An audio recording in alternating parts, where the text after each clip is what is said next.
University బిల్లును వెంటనే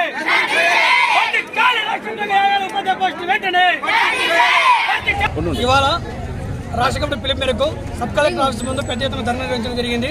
ధర్నా సందర్భంగా ఏంటంటే గతంలో ఆనాడు టీడీపీ హయాంలో కానీ వైఎస్ఆర్సీపీ హయాంలో కానీ విలీన ప్రక్రియ పేరుతో దాదాపుగా వేలాది పాఠశాలలు ఎత్తేయడం జరిగింది. ఆ పాఠశాల తెరవాలని చెప్పేసి ఇవాళ రాష్ట్ర పిలుపు మేరకు ఇవాళ కలెక్టర్ ఆఫీస్ ముందు ధర్నా చేపట్టడం జరిగింది. అదేవిధంగా సంక్షేమ హాస్టల్లో ఉన్న విద్యార్థులకు సొంత భవనాలు లేక రాష్ట్ర వ్యాప్తంగా ఇవాళ అనేక రకాలుగా ప్రైవేట్ బిల్డింగ్లో ఇవాళ కాలయాపన చేస్తున్న పరిస్థితి ఉన్నది. వాళ్ళకి కూడా సొంత బిల్డింగ్లు ఏర్పాటు చేయాలని మా యొక్క ప్రతిపాదన.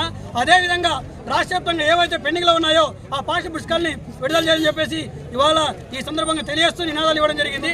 అదేవిధంగా రాష్ట్రంలో ఖాళీ ఉన్న ఉపాధ్యాయ పోస్టులు కూడా భర్తీ చేయాలి. అలాగే ఇవాళ ప్రైవేట్ కాంట్రాక్ట్ బేసిక్గా పనిచేస్తున్న కళాశాలలో వాళ్ళని కూడా రెగ్యులర్ చేయాలి. మధ్యాహ్న భోజన పథకాన్ని ఇంటర్మీడియట్ విద్యార్థులకు ఎత్తివేయడం అనేది చాలా దుర్మార్గమైన విషయము.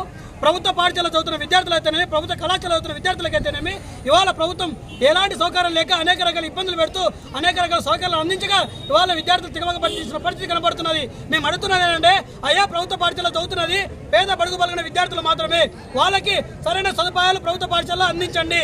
అలాగే హాస్టల్లో చదువుతున్న విద్యార్థులకు మెస్ కాస్మెటిక్ ఛార్జీలు పెంచాలని చెప్పేసి మేము ఇవాళ డిమాండ్ చేస్తున్నాం. అదేవిధంగా గ్రామాల నుంచి వచ్చే విద్యార్థులు కూడా పల్లెకు బస్సు అని చెప్పేసి ఇవాళ బస్సు సౌకర్యాలు లేవు.